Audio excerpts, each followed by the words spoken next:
এক অন্ধ ঘোড়ার গল্প, যাকে এক ধনী ব্যবসায়ী মরুভূমিতে মরার জন্য তাড়িয়ে দিয়েছিল। অতঃপর এক দরিদ্র কাঠুরে তাকে রক্ষা করল। আর আশ্চর্যের বিষয় হল, ঘোড়াটি তাকে কোথায় নিয়ে গিয়েছিল। আসসালামু আলাইকুম ওরহমতুল্লাহি ওবারাকাতুহু। একদা খুব বেশি দিন আগের কথা নয়, যখন বাজারের মশলার সুগন্ধ সীমাহীন মরুভূমির ধুলোর সাথে মিশে যেত। ব্যবসায়ী মনসুরের প্রাসাদ একটি দুর্ভেদ্য দুর্গের মতো মাথা উঁচু করে দাঁড়িয়েছিল। এর উঁচু দেওয়ালগুলো পথচারীদের কাছ থেকে ভেতরের বিলাসবহুল জীবনকে আড়াল করে রাখত, কিন্তু সেখানে বসবাসকারী পাষাণ হৃদয়গুলোকে লুকাতে পারত না। সেই প্রাসাদের পেছনের আস্তাবলে অন্ধকারের মধ্যে এক নীরব ট্র্যাজেডি ঘটে চলছিল। একটি খাঁটি আরবি ঘোড়া, যে একসময় মনসুরের কাফেলার গর্ব ছিল, বাতাসের চেয়েও দ্রুত ছুটত এবং সোনা ও রেশম বহন করত, সে এখন মাথা নিচু করে দাঁড়িয়ে আছে। তার চোখ দুটো এক ঘন সাদা মেঘে ঢেকে গিয়েছিল, যা চিরকালের জন্য তাদের আলো নিভিয়ে দিয়েছিল। এই মজাদার গল্পটি চালিয়ে যাওয়ার আগে আপনারা কোন দেশ বা শহর থেকে এই ভিডিওটি দেখছেন তা মন্তব্যে আমাদের জানাবেন। এখন চলুন গল্পটি চালিয়ে যাই। আল আবজার চরম কালো ও চকচকে হওয়ার কারণে তাকে এই নামে ডাকা হতো। সে আর হোঁচট না খেয়ে এক পাও চলতে পারছিল না। ব্যবসায়ী মনসুরের চোখে সে গর্বের উৎস থেকে এক ভারী বোঝায় পরিণত হয়েছিল, যে শুধু খায় কিন্তু কাজ করে না। এক মেঘলা সকালে মনসুর ঘোড়াটির সামনে এসে দাঁড়াল। সে তার দিকে এমন দৃষ্টিতে তাকালো যাতে কৃতজ্ঞতার কোনো চিহ্ন ছিল না, এবং তার শ্রমিকদের দিকে হাত দিয়ে এক নীরদ ও চূড়ান্ত ইশারা করল। শ্রমিকরা কোনো কথা ছাড়াই নির্দেশটি বুঝতে পারল, কারণ লোভী ব্যবসার জগতে আবেগের কোনো স্থান নেই, এবং যে পাল্লায় সোনা ওজনের ভার নেই তাকে ছুঁড়ে খেলা হয়। ঘোড়াটিকে তার লাগাম ধরে নিষ্ঠুরভাবে টেনে নিয়ে যাওয়া হলো। সে প্রথমে বাধা দিল, যেন সে অনুভব করতে পারছিল যে এই পা ফেলাগুলো বিদায়ের। সে এক ভাঙা স্বরে হ্রেস্বাধ্বনি করল, যা চাপা কান্নার মতো শোনাচ্ছিল, কিন্তু চাবুকের আঘাত তার অনুনয়ের চেয়েও দ্রুত ছিল। তারা তাকে শহরের দেওয়ালের বাইরে অনেক দূরে নিয়ে গেল, যেখানে জনবসতি শেষ এবং প্রান্তর শুরু। সেখানে এক অনুর্বর স্থানে, যেখানে কোনো ছায়া বা পানি নেই, তারা তার বাঁধন খুলে দিল এবং তাকে একা রেখে গেল। ঘোড়াটি নিজের চারদিকে ঘুরতে থাকল। কোনো পরিচিত গন্ধের খোঁজে বাতাস শুকতে লাগল। সে তার কান খাড়া করল এই ভেবে যে কেউ হয়তো তাকে ডাকছে, কিন্তু সেখানে বাতাস শীষ দেওয়া ছাড়া আর কিছুই ছিল না, যা তীব্র হতে শুরু করেছিল, যেন এটি বিদায়ের সুর বাজাচ্ছিল। ভারী সময় পেরিয়ে গেল এবং রোদ অন্ধ ঘোড়াটির পিঠে চাবুক মারতে থাকল, যে তার জায়গায় দাঁড়িয়ে কাঁপছিল, ঠান্ডায় নয় বরং পরিত্যক্ত হওয়ার ভয়ে। তৃষ্ণায় তার ঠোঁট ফাটতে শুরু করেছিল এবং মাছিরা তার নিভে যাওয়া চোখের পাতার চারদিকে ঘুরঘুর করছিল। ক্ষুধার কষ্ট সবচেয়ে তীব্র ছিল না, বরং বিশ্বস্ততার কষ্টই বেশি ছিল, যার প্রতিদান দেওয়া হয়েছিল অকৃতজ্ঞতা দিয়ে। সে তার মনিবের জন্য অপেক্ষা করছিল, এটা বিশ্বাস করতে পারছিল না যে হাতটি গতকাল তার গলায় বুলিয়ে দিত, সেই একই হাত আজ তাকে নরকে নিক্ষেপ করেছে। এই নিষ্ঠুর দৃশ্যের অন্যদিকে এবং গোধূলি লগ্নে, যখন আকাশ লাল গোধূলির রঙে রাঙা হয়, সালেম নামের এক কাঠুরে কাঠ সংগ্রহের এক ক্লান্তিকর যাত্রা থেকে ফিরে ধীরে ধীরে তার পা টেনে হাঁটছিল। সালেম 40-এর কোঠার একজন মানুষ। দারিদ্র তার শ্যামল চেহারায় বলিরেখা এঁকে দিয়েছিল, এবং ভারী বোঝা বইতে বইতে তার পিঠ কিছুটা বাঁকা হয়ে গিয়েছিল, কিন্তু তার চোখে এক অদ্ভুত প্রশান্তি ছিল, যেন মরুভূমির বুকে এক জলের কুঁয়ো। সালেম চিন্তিত হয়ে হাঁটছিল, তার সন্তানদের কথা ভাবছিল যারা এক টুকরো রুটির অপেক্ষায় আছে, এবং তার ধৈর্যশীল স্ত্রীর কথা ভাবছিল যে তাদের শরীর ঢাকতে ছেঁড়া কাপড় সেলাই করে। সে আজ কেবল শুকনো ডালের একটি ছোট আঁটি সংগ্রহ করতে পেরেছে, যা আটা কেনার জন্য যথেষ্ট নয়। যখন সে তার চিন্তার সাগরে ডুবেছিল, তার চোখ দিগন্তে ভাসমান একটি কালো ছায়ার ওপর পড়ল। সে প্রথমে এটিকে একটি পাথর বা মরা গাছের গুঁড়ি ভেবেছিল, কিন্তু একটু নড়াচড়া তাকে থামতে বাধ্য করল।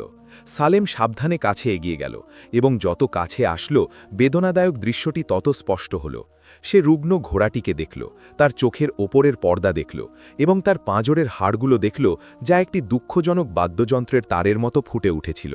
সালেম তার সামনে দাঁড়াল এবং এই প্রাণীটির দিকে তাকাল, যার মধ্যে একই সাথে সম্মান এবং অপমান ফুটে উঠেছিল। সে তার রুক্ষ হাত বাড়িয়ে ঘোড়াটির ঘাড় স্পর্শ করল। প্রাণীটি ভয়ে চমকে উঠল। তারপর কাঠুরের হাত থেকে আসা ঘাম, মাটি ও দয়ার বন্ধসুখে সে শান্ত হল, এবং তার ভারী মাথাটি সালেমের কাঁধে এলিয়ে দিল, যেন সে অবশেষে কাঁদার জন্য একটি দেওয়াল খুঁজে পেয়েছে। সালেমের বুকে এক তীব্র দ্বন্দ্ব শুরু হলো। সে আকাশের দিকে তাকালো, যেন তার দারিদ্র্যকে তিরস্কার করছিল। একজন মানুষ যে তার নিজের দিনের খাবার জোটাতে পারে না, সে কিভাবে একটি বিশাল ও অন্ধ প্রাণীর বোঝা বইবে? বুদ্ধি তাকে বলল, চলে যাও এবং প্রকৃতিকে তার নিজের পথ নিতে দাও। কিন্তু বিশ্বাসে ভরপুর হৃদয়টি আরও উচ্চস্বরে ফিসফিস করে বলল, সালেম মনে করল যে দয়া ভাগ করা যায় না এবং ঈশ্বর হয়তো এমন উপায়ে রিজিক পাঠিয়ে দেন যা মানুষ বুঝতে পারে না। সালেম তার জীর্ণ জলের পাত্রটি বের করল, যাতে কেবল এক ঢোক পানি অবশিষ্ট ছিল, যা সে বাড়িতে পৌঁছানো পর্যন্ত নিজের জন্য জমিয়ে রেখেছিল। সে পানির দিকে তাকালো, তারপর ঘোড়াটির শুকনো ঠোঁটের দিকে তাকালো। সে তার হাতের তালুতে পানি ঢালল এবং তা ঘোড়াটির মুখের কাছে নিয়ে গেল। ঘোড়াটি তৃষ্ণার্তভাবে পানি পান করল এবং তার ভেতর থেকে দীর্ঘ দীর্ঘশ্বাসের মতো একটি শব্দ বের হল। সেই মুহূর্তে সালেম তার শরীরে এক অদ্ভুত অনুভূতি বয়ে যেতে দেখল। ক্লান্তি সত্ত্বেও এক গুপ্ত প্রশান্তি এবং এক গভীর বিশ্বাস যে এই সাক্ষাৎটি কোনো কাকতালীয় ঘটনা ছিল না। সালেম যে জীর্ণ দড়িটি দিয়ে কাঠ সংগ্রহ করত, সেটি ঘোড়ার গলায় বাঁধল এবং ধীরে ধীরে হাঁটতে শুরু করল। দৃশ্যটি অদ্ভুত ছিল। একজন গরিব মানুষ তার পিঠে কাঠের আটি বহন করছে এবং হাত দিয়ে একটি অন্ধ ঘোড়াকে টেনে নিয়ে যাচ্ছে, যে হাঁটতে পারছিল না। তাদের পা ফেলাগুলো ভারী ছিল, বালিতে হোঁচট খাচ্ছিল, এবং যখনই ঘোড়াটি ক্লান্তিতে থেমে যেত, সালেমও তার সাথে থেমে যেত, তার গায়ে হাত বুলিয়ে দিত এবং তার সাথে মুখে নয় বরং হৃদয় দিয়ে কথা বলত, তাকে আশ্বস্ত করত যে নিরাপত্তা খুব কাছেই। যখন সালেম দরিদ্র পাড়ার প্রান্তে পৌঁছাল, চোখগুলো তাকে অনুসরণ করছিল। লোকেরা তাদের মাটির ঘর থেকে বেরিয়ে এসে উপহাসের দৃষ্টি বিনিময় করল। তারা সরাসরি কোনো কথা বলল না, কিন্তু তাদের চোখ অনেক কিছু বলছিল। সালেম পাগল হয়ে গেছে। তার পরিবারের দারিদ্র্যই কি যথেষ্ট নয় যে সে এক অন্ধ পশুকে নিয়ে এসেছে তার সাথে ক্ষুধা ভাগ করে নেওয়ার জন্য? সালেম সেই দৃষ্টিগুলো দেখল এবং তার পিঠে তাদের হুল ফোঁটা অনুভব করল, কিন্তু সে ফিরে তাকাল না। সে মাথা উঁচু করে হাঁটছিল, যেন সে এমন একটি রত্ন টেনে নিয়ে যাচ্ছে যা সে ছাড়া আর কেউ দেখতে পাচ্ছে না। সে তার বিনয়ী কুঁড়ে ঘরে পৌঁছাল, যেখানে তার স্ত্রী তাকে স্বাগত জানাল এবং তার মুখে বিস্ময়ের দৃষ্টি ফুটে উঠল। সে কোনো প্রশ্ন করল না বা আপত্তি জানাল না, কারণ সে তার স্বামীর চোখে সেই আভাটি পড়তে পেরেছিল যা সে খুব ভালো করেই চেনে, দয়ার সেই আভা যাকে ফিরিয়ে দেওয়া যায় না। তারা বাড়ির উঠোনে ঘোড়াটির জন্য একটি ছোট্ট কোণ তৈরি করল এবং তার জন্য শুকনো খড় বিছিয়ে দিল, যা তাদের ঘুমানোর বিছানার জন্য নির্দিষ্ট ছিল। নতুন অতিথির জন্য রুটির অবশিষ্টাংশ এবং পানি পরিবেশন করার পর সেই রাতে সালেম এবং তার পরিবার ক্ষুধার্ত অবস্থায় ঘুমিয়ে পড়ল। কিন্তু আশ্চর্যের বিষয় হল যে বাড়িটি অবর্ণনীয়ভাবে উষ্ণ ছিল এবং এই ভারী অতিথির সাথে এক গুপ্ত বরকত নেমে এসেছিল। দিনগুলো কেটে গেল এবং অন্ধ ঘোড়াটি সালেমের জীবনের একটি অংশে পরিণত হল। কাঠুরে তাকে খাওয়ানোর জন্য নিজের নিত্যদিনের খাবার থেকে কিছু অংশ কেটে রাখত, তাকে গোসল করাত এবং বন্য লতাপাতা দিয়ে তার ক্ষতের চিকিৎসা করত। ঘোড়াটি তার স্বাস্থ্য ফিরে পেতে শুরু করল এবং তার কালো চামড়ায় আবার চকচকে ভাব ফিরে আসল, কিন্তু তার চোখ দুটো সাদাই থেকে গেল, যা আলো দেখতে পারত না। তা সত্ত্বেও সালেম একটি বিস্ময়কর জিনিস লক্ষ্য করল। ঘোড়াটি যখন সালেমের বাইরে যাওয়ার জন্য কুড়াল প্রস্তুত করার শব্দ শুনত, তখন সে অদ্ভুতভাবে লাফিয়ে উঠত, সক্রিয়ভাবে তার খুর নাড়াত এবং সালেমের কাপড় ধরে টানার চেষ্টা করত, যেন সে কিছু বলতে চাইছিল বা তাকে কোথাও নিয়ে যেতে চাইছিল। সালেম প্রথমে ভেবেছিল যে এটি কেবল একটি খেলা, কিন্তু বিষয়টি বারবার ঘটতে লাগল। প্রতিদিন সকালে ঘোড়াটি তার মাথাটি মরুভূমির একটি নির্দিষ্ট দিকের দিকে ঘোরাত এবং একটানা হ্রেষাধ্বনি করত, যা শান্ত হতো না যতক্ষণ না সালেম সেই দিকে কয়েক পা হাঁটত। অন্ধ ঘোড়াটি যে তার পথ দেখতে পায় না, তাকে দেখে মনে হচ্ছিল যেন সে তার হৃদয় দিয়ে এমন এক মানচিত্র দেখতে পায় যা দৃষ্টিশক্তি সম্পন্ন লোকেরা দেখতে পায় না। এক শুক্রবার সকালে সালেম ঘোড়ার জেদের কাছে নতি স্বীকার করার সিদ্ধান্ত নিল। সে মনে মনে বলল, হয়তো প্রাণীটি বন্দিদশায় হাঁপিয়ে উঠেছে এবং সে মরুভূমির বাতাস শুকতে চায়। সে দড়িটি নিল, ঈশ্বরের ওপর ভরসা করল এবং ঘোড়াটিকে তাকে পথ দেখিয়ে নিয়ে যেতে দিল। আর আশ্চর্যের বিষয় হল, ঘোড়াটি অন্ধের মতো এলোমেলোভাবে হাঁটছিল না, বরং সে আত্মবিশ্বাসী পদক্ষেপে হাঁটছিল। দক্ষতা ও নৈপুণ্যের সাথে গর্ত এবং পাথরগুলো এড়িয়ে যাচ্ছিল যা সালেমকে অবাক করে দিয়েছিল। মরুভূমির গভীরে এমন এক পরিত্যক্ত এলাকার দিকে এগিয়ে যাচ্ছিল যেখান দিয়ে কাফেলাগুলো যেতে ভয় পেত। যেন তার বুকে এক গুপ্ত কম্পাস পোতা আছে যা তাকে সেখানে লুকিয়ে থাকা এক সমাধিস্থ রহস্যের দিকে টানছিল। মরুভূমি সালেম ও তার অন্ধ ঘোড়াকে গ্রাস করল, ঠিক যেমন মহাসাগর বৃষ্টির ফোঁটাকে গ্রাস করে। ঢেউ খেলানো বালিয়াড়ির পেছনে গ্রামের চিহ্নগুলো অদৃশ্য হয়ে গেল, এবং সেই বিশাল শূন্যতায় কেবল গরম বালিতে ডুবে যাওয়া আল আবজারের খুরের শব্দ এবং সালেমের হাঁপানো নিঃশ্বাস ছাড়া আর কিছুই শোনা যাচ্ছিল না, যা দুপুরের তীব্র গরমে ছোট হতে শুরু করেছিল। সূর্যটি আগুনের চাবুকের মতো ছিল, যা নির্দয়ভাবে মাথার উপর আঘাত করছিল এবং মরীচিকা দিগন্তে নাচছিল, যেন এটি এমন পানি যা কাছে এলেই পালিয়ে যায়। সালেম হাঁটছিল এবং তার চোখ লাগামের দড়ির দিকে নিবদ্ধ ছিল, আর সন্দেহ তার মনকে কুড়ে কুড়ে খাচ্ছিল, ঠিক যেমন ক্ষুধা তার পেটকে খাচ্ছিল। সে এতটা পথ অতিক্রম করেছিল যা আগে কোনো কাঠুরে অতিক্রম করেনি। এমন এক জমিনে প্রবেশ করেছিল যাকে বেদুইনরা হায়নার গোলকধাঁধা বলে, যেখানে কোনো স্পষ্ট পথ নেই এবং পরিচিত কোনো কূপ নেই। সে এক মুহূর্তের জন্য থামল, তার চোখ ভিজিয়ে দেওয়া ঘাম মুছল এবং ঘোড়াটির দিকে হতাশ ও তিরস্কারের দৃষ্টিতে তাকাল। তার পা দুটো ফুলে গিয়েছিল এবং কয়েক ফোঁটা ছাড়া তার পানির পাত্রটি শুকিয়ে গিয়েছিল, এবং এক মুহূর্তের জন্য তার মনে হল যে পাগলামি তাকে মৃত্যুর দিকে নিয়ে এসেছে। তৃষ্ণায় মারা যাওয়ার আগে সালেম ফিরে যাওয়ার দৃঢ় সংকল্প নিয়ে ঘুরে দাঁড়াতে উদ্যত হল, কিন্তু আল আবজারের অন্য মত ছিল। ঘোড়াটি তার খুরগুলো মাটিতে এমনভাবে স্থির করল যেন সেগুলো পাথরের খুঁটি, এবং সে পেছনের দিকে 1 ইঞ্চিও নড়তে অস্বীকার করল। সে তার লম্বা ঘাড় উত্তর পূর্ব দিকে বাড়িয়ে দিল এবং এক উচ্চ স্বরে রেশা ধ্বনি করল, যা মরুভূমির নীরবতাকে কাঁপিয়ে দিল। তারপর শক্তি ও জেদ নিয়ে তার সামনের খুর দিয়ে মাটিতে আঘাত করল, যেন সে সালেমকে বলছিল, এখন নয়, আমরা এখনও পৌঁছইনি। এই অদ্ভুত জেদের সামনে সালেম তার শরীরের প্রতিটি কোণায় এক অদ্ভুত শিহরণ অনুভব করল। এটি কোনো প্রাণীর জেদ ছিল না, বরং এটি এক অভিজ্ঞ গাইডের আত্মবিশ্বাস ছিল।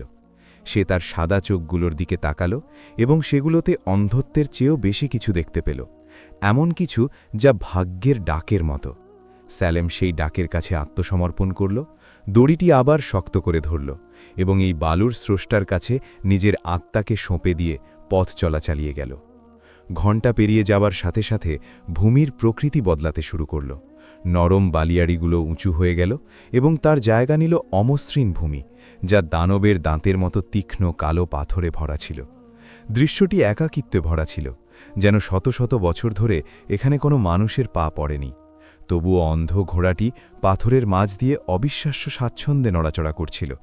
ডানে এবং বায়ে এমন সরু পথ দিয়ে মোড় নিচ্ছিল যা সালেম স্পষ্ট দেখতে পাচ্ছিল না যতক্ষণ না সে সেগুলো পার হচ্ছিল, যেন সে তার চোখের পরিবর্তে তার খুরের স্মৃতিতে এই দুর্গম জায়গার মানচিত্র মুখস্থ করে রেখেছে। হঠাৎ ঘোড়াটি দুটি সংযুক্ত পর্বতের মাঝখানে একটি সরু পাথরের ফাটলের সামনে থেমে গেল, যা অন্য এক জগতের গোপন প্রবেশপথের মতো দেখাচ্ছিল। সালেম দ্বিধায় পড়ে গেল, কারণ জায়গাটি অন্ধকারে ঢাকা ছিল এবং ফাটলের মধ্য দিয়ে বাতাস এমন শব্দে বয়ে যাচ্ছিল যা কান্নার মতো শোনাচ্ছিল। কিন্তু ঘোড়াটি অপেক্ষা করল না, বরং আত্মবিশ্বাসের সাথে পথটিতে প্রবেশ করল এবং সালেমকে তার পেছনে টেনে নিয়ে গেল। দুজনে পাহাড়ের ঠান্ডা ছায়ায় হাঁটতে লাগল, যেখানে সূর্যের আলো কমে এসেছিল এবং এক দম বন্ধ করা নীরবতা রাজত্ব করছিল। অল্প দূরত্ব পার হওয়ার সাথে সাথে ভূমির প্রকৃতি বদলাতে শুরু করল। নরম বালিয়াড়িগুলো উঁচু হয়ে গেল এবং তার জায়গা নিল অমসৃণ ভূমি, যা দানবের দাঁতের মতো তীক্ষ্ণ কালো পাথরে ভরা ছিল। দৃশ্যটি একাকিত্বে ভরা ছিল, যেন শত শত বছর ধরে এখানে কোনো মানুষের পা পড়েনি। তবুও অন্ধ ঘোড়াটি পাথরের মাঝ দিয়ে অবিশ্বাস্য স্বাচ্ছন্দ্যে নড়াচড়া করছিল। ডানে এবং বায়ে এমন সরু পথ দিয়ে মোড় নিচ্ছিল যা সালেম স্পষ্ট দেখতে পাচ্ছিল না যতক্ষণ না সে সেগুলো পার হচ্ছিল, যেন সে তার চোখের পরিবর্তে তার খুরের স্মৃতিতে এই দুর্গম জায়গার মানচিত্র মুখস্থ করে রেখেছে।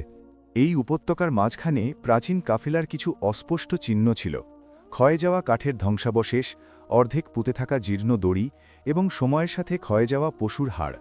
সালেম তার জায়গায় জমে গেল এবং তার চোখ বিস্ময়ে চারিদিকে ঘুরতে লাগল। সে গ্রামের প্রবীণদের কাছ থেকে ভুলে যাওয়া কাফেলার পথের লোককাহিনী শুনেছিল, যা প্রাচীনকালে ব্যবসায়ীরা ডাকাতদের নজর এবং শাসকদের কর থেকে দূরে মূল্যবান জিনিসপত্র চোরাচালান করার জন্য ব্যবহার করত। কিন্তু কেউ এর অবস্থান জানত না, এবং বলা হতো যে কয়েক দশক আগে বালি একে ঢেকে দিয়েছে। আল আবজার একটি ঈগলের মাথার মতো বিশাল পাথরের পাশে জমে থাকা বালির একটি নির্দিষ্ট স্তূপের দিকে এগিয়ে গেল। সে গভীরভাবে মাটির গন্ধ শুঁকতে শুরু করল। তার বুক উত্তেজনায় ওঠানামা করছিল। তারপর সে তার খুর দিয়ে বালি খুঁড়তে শুরু করল, সামনের খুর দিয়ে দ্রুত এবং অস্থির নড়াচড়ায়। সালেমের মুখে ধুলো উড়ছিল, যে কৌতূহলী হয়ে কাছে এগিয়ে এসেছিল এবং তার ক্লান্তি দূর হয়ে গিয়েছিল। সালেম ঘোড়াটির পাশে হাঁটু গেড়ে বসল এবং তার ফাটা হাত দিয়ে বালি সরাতে শুরু করল। ঘোড়াটি দম নেওয়ার জন্য থামত এবং তারপর আবার খুঁড়তে শুরু করত, আর সালেমও তার সাথে তাল মেলাচ্ছিল, আর তাদের হৃদয় যুদ্ধের দামামার মতো কাঁপছিল। অনেক গভীরে খোঁড়ার পর সালেমের আঙুলগুলো শক্ত কিছু একটার সাথে ধাক্কা খেল। এটি কোনো পাথর ছিল না, বরং এর স্পর্শ ছিল ভিন্ন। সে সাবধানে এর থেকে বালি মুছে ফেলল। তখন একটি গাঢ় মজবুত কাঠের পৃষ্ঠ দেখা গেল, যা তামার পাত দিয়ে মোড়ানো ছিল, দীর্ঘদিনের কারণে যার রং সবুজ হয়ে গিয়েছিল। সালেম থামল এবং ঘোড়াটির দিকে তার দৃষ্টি তুলল, যে নিজেও ঘোড়া থামিয়ে দিয়েছিল এবং কাঠের সাথে তার নাক লাগিয়ে একটি দীর্ঘ নিঃশ্বাস ছাড়ল, যেন সে তার আমানত বা দায়িত্ব পালন করেছিল।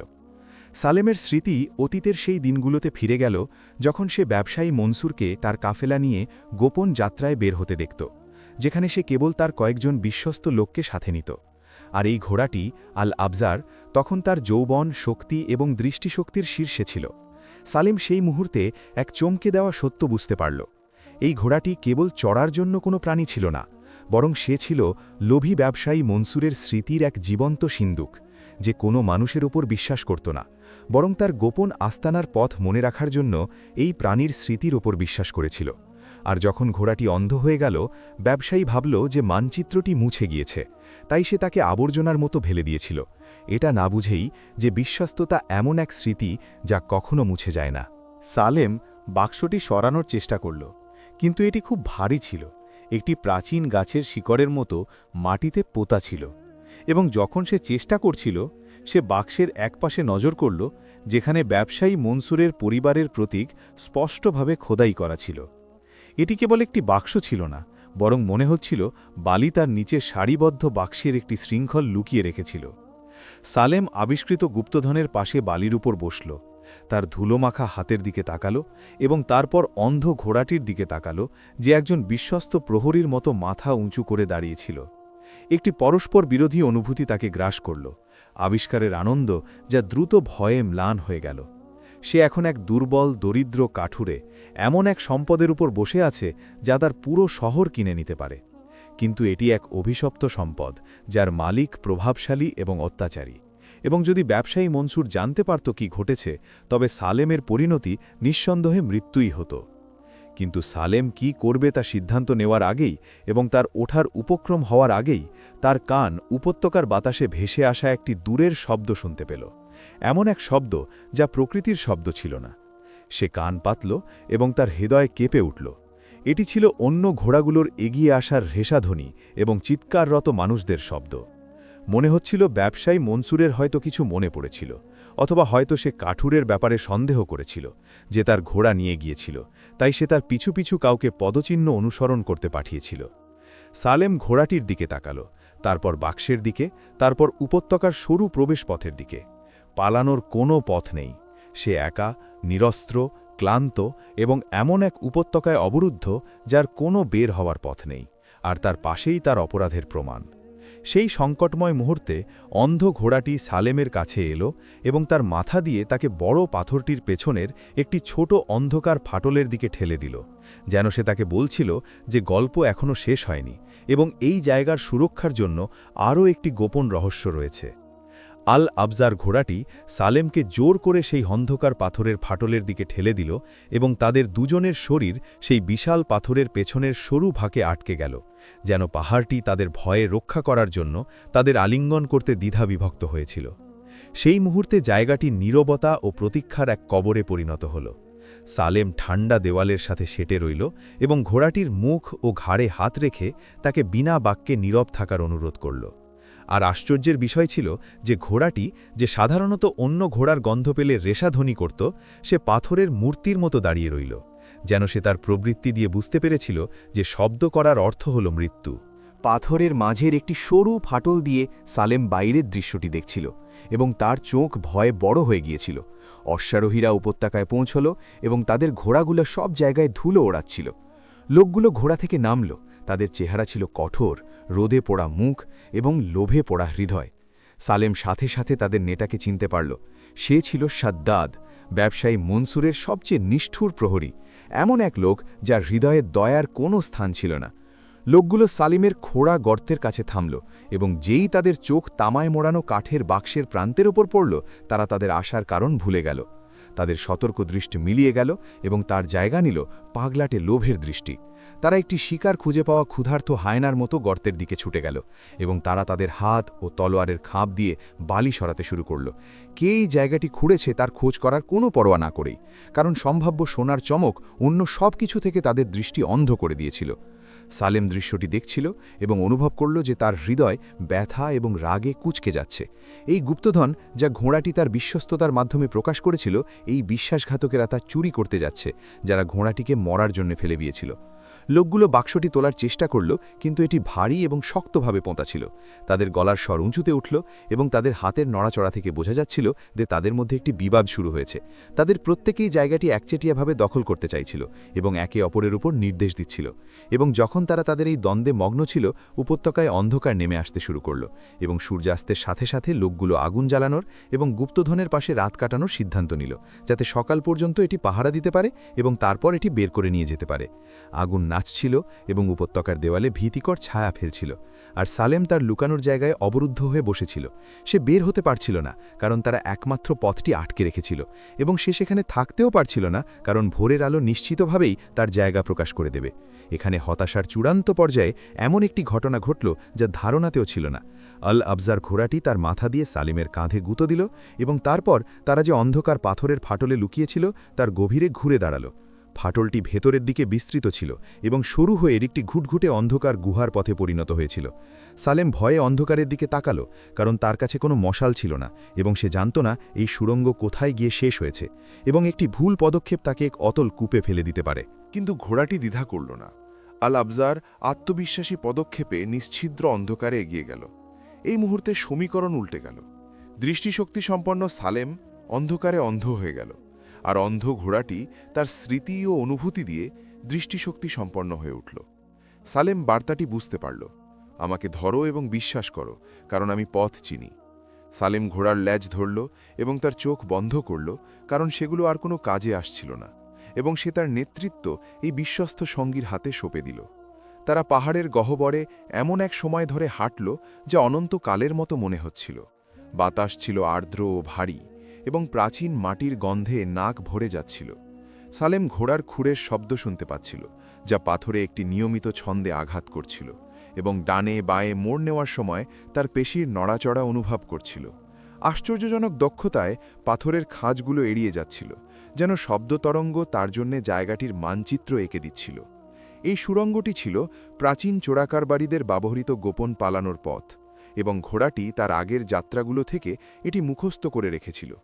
হঠাৎ বাতাসের প্রবাহ বদলে গেল। সালেম অনুভব করল এক ঠান্ডা এবং বিশুদ্ধ বাতাস তার মুখে এসে লাগছে। দূর দিগন্তে একটি ক্ষীণ রূপালী আলোর আভা দেখা গেল। এটি ছিল চাঁদের আলো। সালেমের হৃৎস্পন্দন দ্রুত হল এবং তারা একসাথে দৌড়াতে লাগল, যতক্ষণ না তারা পাহাড়ের অপর প্রান্ত দিয়ে বেরিয়ে আসল। সালেম দৃশ্যটি দেখে হতবাক হয়ে দাঁড়িয়ে রইল। তারা এমন এক উঁচু জায়গায় বেরিয়ে এসেছিল যেখান থেকে পেছনের দিক দিয়ে উপত্যকাটি দেখা যায়। চাঁদের আলোতে সে নিচে সাদ্দাদের লোকদের শিবির দেখতে পাচ্ছিল। সে তাদের আগুনের চারপাশে ছোট ছোট দেখতে পাচ্ছিল, যারা সম্পূর্ণ উদাসীন ছিল। ভাবছিল যে তারা গুপ্তধনের মালিক। তারা জানত না যে এর আসল মালিক মুক্ত এবং স্বাধীনভাবে তাদের মাথার উপরে দাঁড়িয়ে আছে। কিন্তু কেবল বেঁচে যাওয়াই সালেমের জন্য যথেষ্ট ছিল না। সে ঘোড়াটির দিকে তাকালো, যে গভীরভাবে শ্বাস নিচ্ছিল, স্বাধীনতার বাতাস গ্রহণ করছিল। সালেমের মনে পড়ল তার দারিদ্র্য, অপমান এবং মানুষের ঘৃণার দৃষ্টি। তারপর সে নিচের লোকদের দিকে তাকালো। সে বুঝতে পারল যে খালি হাতে গ্রামে ফিরে যাওয়ার অর্থ হল ধীর মৃত্যু, এবং এই চোরদের তাদের নয় এমন জিনিস লুট করতে দেওয়া একটি নতুন অবিচার। সালেমের মনে একটি সাহসী ধারণা এলো, এমন একটি ধারণা যা কেবল এমন এক হৃদয় থেকেই আসতে পারে যার হারানোর আর কিছুই নেই। ভয়ের বশবর্তী হয়ে সে দূরে পালিয়ে গেল না, বরং নিচু হয়ে কয়েকটি ছোট পাথর কুড়িয়ে নিল। তারপর নিচের দিকে তাকালো, যেখানে ঘুমন্ত লোকদের মাথার উপর বড় বড় অস্থিতিশীল পাথর জমেছিল। সে তাদের হত্যা করতে চায়নি, বরং সে এমন এক বিশৃঙ্খলা তৈরি করতে চেয়েছিল যা তাকে তার অধিকার ফিরিয়ে নেওয়ার সুযোগ দেবে। এবং সেই মুহূর্তে যখন সে তার পরিকল্পনা বাস্তবায়নের উপক্রম করছিল, সে নিচে থেকে একটি অদ্ভুত শব্দ শুনতে পেল। এটি মানুষের শব্দ ছিল না, বরং এটি ছিল স্বয়ং মাটির শব্দ। পাহাড়ের মধ্যে এক গুপ্ত কম্পন বয়ে যেতে শুরু করেছিল। সালেমের বেদুইনদের সেই কথা মনে পড়ল যে গুপ্তধন অন্যায়ভাবে খোঁড়া হলে চোরাবালি প্রাচীন গুপ্তধনকে রক্ষা করে। মনে হচ্ছিল লোকগুলো যে অন্যায়ভাবে খনন করেছিল তা বাক্সটিকে রক্ষা করা বড় পাথরটির ভারসাম্য নষ্ট করে দিয়েছিল। সালেম ভয়ে তাকালো এবং দেখতে পেল ঈগলের চিহ্নযুক্ত সেই পাথরটি, যার পাশে বাক্সটি পোতা ছিল, সেটি ঘুমন্ত লোকদের দিকে খুব ধীরে ধীরে হেলে পড়তে শুরু করেছে। ভাগ্য তার নিষ্ঠুর উপায়ে হস্তক্ষেপ করছিল। ভাগ্য বেশিক্ষণ অপেক্ষা করল না। সেই চূড়ান্ত মুহূর্তে যখন সালেম পাহাড়ের চূড়া থেকে দেখছিল, তার শত্রুদের নিষ্ঠুরতা সত্ত্বেও তার হৃদয় দয়ায় গলে গেল। সে মানুষের চোখের সামনে পিষ্ট হয়ে যাওয়া দেখতে পারল না, তাই সে একটি ছোট পাথর তুলে নিল এবং উপত্যকার দিকে সজোরে ছুঁড়ে মারল। তারপর একটি বিকট চিৎকার করে তাদের আসন্ন মৃত্যু সম্পর্কে সতর্ক করল। এমন এক চিৎকার যা রাতের নীরবতা ভেঙে দিল এবং পাহাড়ের মাঝে প্রতিধ্বনিত হল, যেন আকাশ থেকে আসা কোনো সতর্কবাণী। লোকগুলো ভয়ে জেগে উঠল এবং তাদের চোখ ওপরের দিকে স্থির হয়ে রইল। আর সেই মুহূর্তেই মাটি এক গভীর আর্তনাদ করে উঠল এবং ঈগলের চিহ্নযুক্ত সেই বিশাল পাথরটি নড়ে উঠল। প্রথমে এটি ধীরে ধীরে পিছলে গেল, তারপর এক ভয়াবহ বেগে আছড়ে পড়ল, সাথে করে টন টন বালি ও পাথর ভাসিয়ে নিয়ে গেল। সাদ্দাদের লোকদের হৃদয় ভয় ঢুকে গেল।